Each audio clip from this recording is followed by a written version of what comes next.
total probability rule. Next important concept. Now let's go for the definition part first.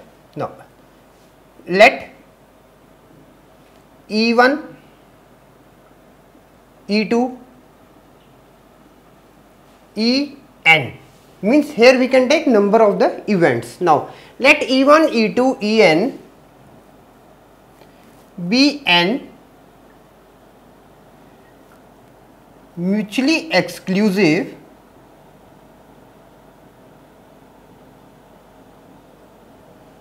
and exhaustive events.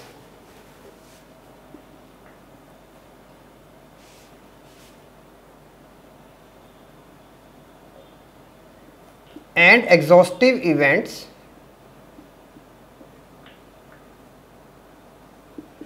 with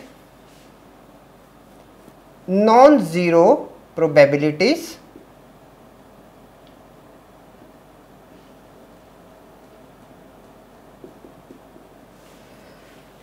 let E1, E2 dash dash En be an mutually exclusive and exhaustive events with non-zero probabilities of a random experiment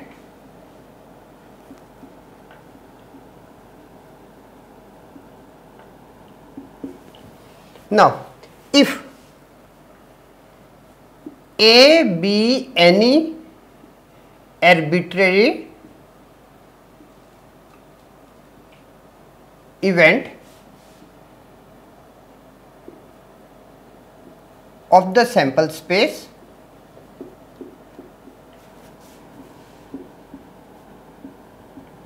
of the above random experiment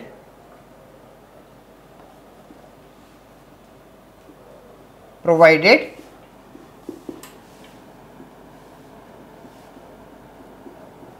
probability of A is not equal to 0, then there exists a relation, and the relation is probability of the A, any arbitrary event, probability of A is equal to P E1 times P A oblique E1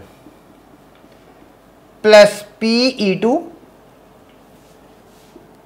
times P A oblique E2 plus P E N times probability for A oblique E1.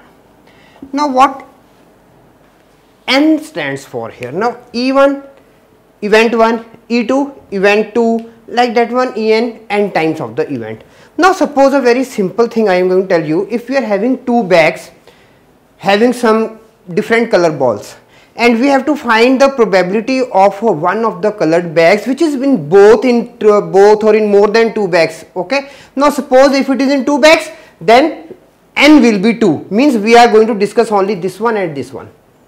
If we are having three different bags, then probability of event 1, that is bag 1, event 2, that is bag 2, event 3, that is bag 3. So it will be PE3 with probability for A oblique E3. So like this we are going to do total probability, and now I am going to discuss some very nice examples and questions.